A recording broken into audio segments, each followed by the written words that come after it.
Hey everybody, this is Dr. Rocks from the Pounding Rocks Truck Shop, and I'm just gonna blab away here. So here's a topic that I've never discussed: my thoughts on the company Nissan as a whole, and my relationship with them. So let me just start off by saying that my main daily driver is a Subaru Impreza, if that tells you anything. To me, Nissan died in 2002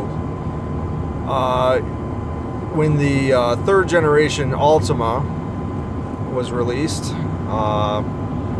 Probably the ugliest car I've ever seen Nissan make. Up to that point, every model that they had made gave me some form of excitement. I could look at it and go, yeah, that's cool. Like the Maxima, the post 97 Maxima, the second gen Altima looked good. It was a smaller car. You were familiar with the engines, all that stuff. But in 2002 is when Carlos Ghosn really took the helm, and Nissan had been ailing badly at that point. Lots of bad business decisions. Basically, if you spend more than you make, you're going to have problems. And also, Nissan seems to have a history, especially in the last 20 years, a tendency to not care what the enthusiasts want. There's no 240SX replacement. They have a halo car that nobody can really afford. The 370Z is very long in the tooth. The 350Z, I liked it, but it was a little bit dumpy compared to the aerodynamics of the previous Z cars. So that didn't really excite me all that much. There were some carryovers. The last generation of the Maxima, the 2002 body style that was introduced in like the late 1990s, that carried over for a little bit. The Frontier carried over a little bit. The Xterra carried over a little bit. But those were all basically in the Sentra too. The Sentra was still a design that goes back to the late 90s. But those were all late 90s carryovers into the new generation. The new Altima that came out in 2002 was bigger. It was very bland inside. I did not like the triangle handles, the triangle headlights. Everything was really just, I didn't like the taillights at all, although they were trying to keep up with the trends. Everybody was putting those style taillights on their cars, so I think Nissan was just trying to cash in on that. But it was bland-mobile. It was definitely bland. And when they went away from the classic E, XE, SE, SEV6, GXE trim badges and went to S, SV, SL and all that, that was like, there was nothing recognizable about the company after that point. It was like, bam, they really just took everything and just flushed it down the toilet, and they're trying to start from scratch. And yeah, that Altima did rescue, and Ghosn did rescue Nissan and bring it up to the numbers that it should have been at, but it sold its soul to do it. I mean, it was like the rental car company of the world kind of thing. I don't know. It just did nothing for me. The Maxima that came out shortly after that was with the buck tooth. Whoa. Ugh. The first generation Rogue. Ugh. It looked like just it looked like it fell out of somebody's butt. It really did. They tried everything to try and give it some looks, and the V on the grill, the old tip the hat to the D21 of 1994 and 1994 through 1997, the V grill. Nissan took that as its staple, and the Rogue's front end got a little bit better, but Nissan's general portfolio is extremely boring. I had a Versa. I had a 2012 Versa, and that car was ugly. It was very bland. it was pretty reliable. It was one of the best winter cars I ever had. You put some snow tires on it, and that thing would go anywhere. But reliability, everyone's complaining about the reliability of the newer Nissans.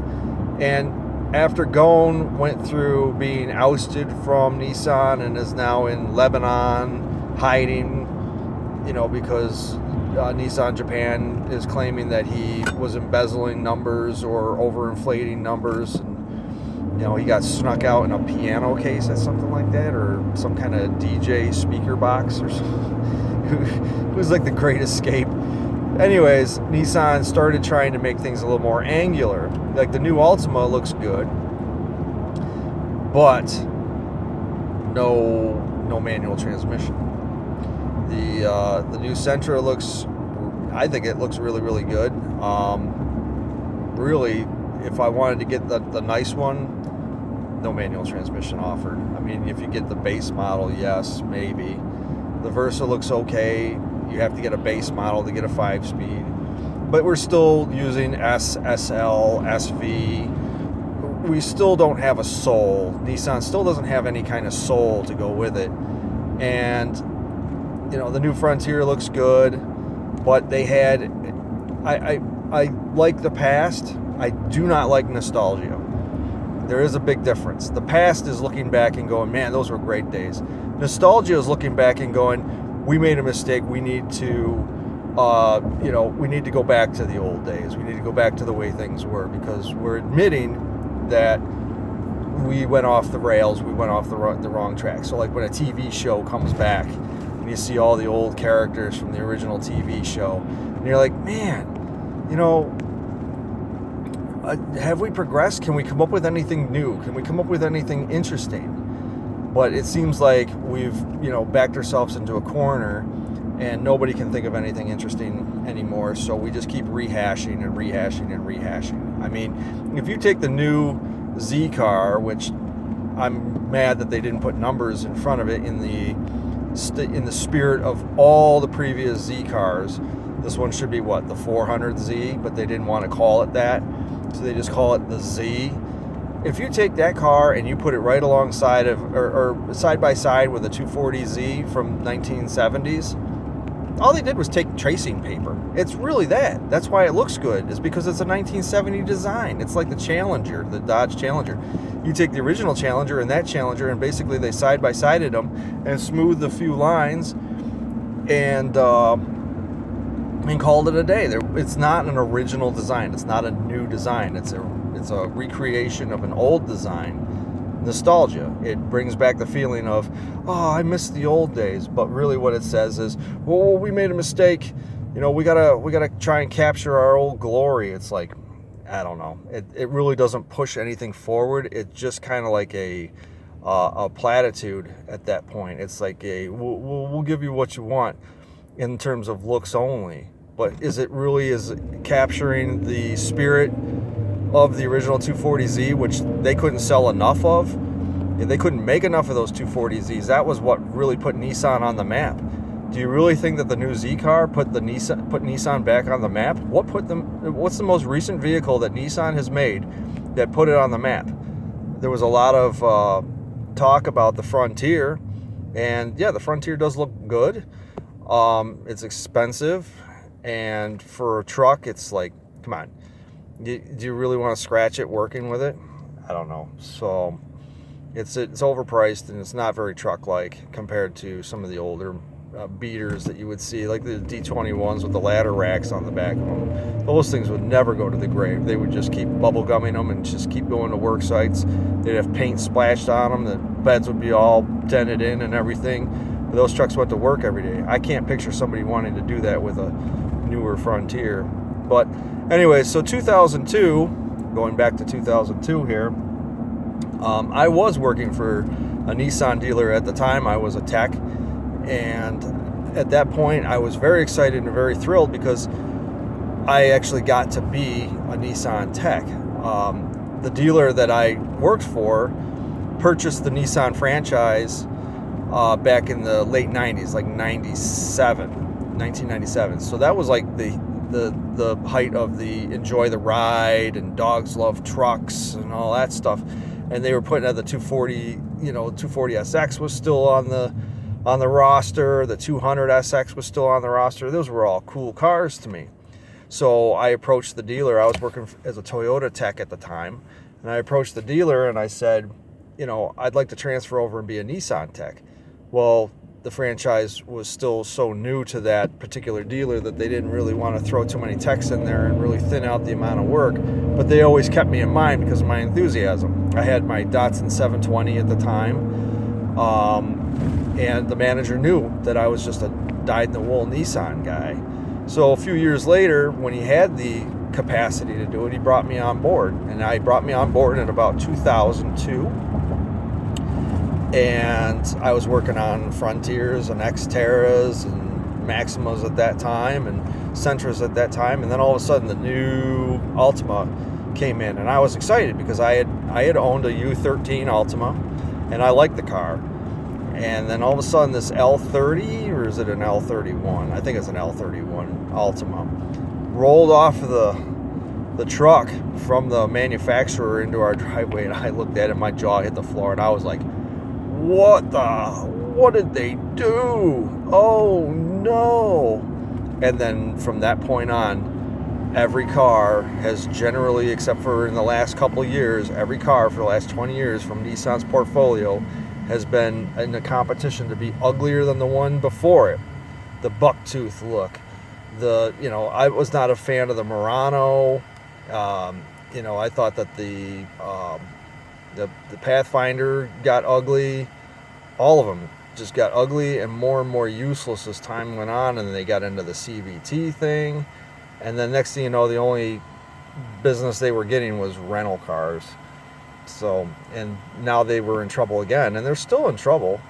I mean, Ghosn is now living in Lebanon or wherever because they can't extradite him due to the laws that are in place for situations like that. But Nissan Japan's really been struggling. The company that Nissan should have followed was Mazda. Mazda kind of got orphaned and had to, figure it out. And they started making sleeker cars. The Mazda 6 was a good-looking car, then it got ugly, and then it got good-looking again. I mean, it's one of those things. And the spirit of Mazda, and the phrase, the zoom phrase and everything. Nissan has no soul. There's nothing. When I look at a Nissan, I'm not looking at it going, man, that has lineage to Paul Newman. Paul Newman and Morton and all those other race teams and BRE and all that shit. I look at those and I'm like, they're not even remotely close. You can put the decals on them, but there's just no spirit. There's no drive, anything like that. So when my Versa was, getting the higher mileage up and it was time for me to look for another daily driver, I ended up going with a Sonata, which I hated. That ended up as a Sienna, which I loved, but the Sienna had 3 million miles on it, so it fell apart. And now I'm into a 2017 Subaru Impreza 5-speed, which if Nissan had something that was like that, all-wheel drive 5-speed, sport sedan like that, we'd be talking. But, so those are my thoughts as why Nissan in 2002 kind of went away and really has been not even a shadow of its former self. So let me know what you guys think in the comments down below. Do you think that Nissan is on the right track? Do you think that Nissan is on the wrong track? What were some of the models that you liked during the 2000s, between 2002 and let's say 2020, before the pandemic? Let me know what you think, and like, share, and subscribe, and I'll see you guys in the next one. Thanks again. See ya.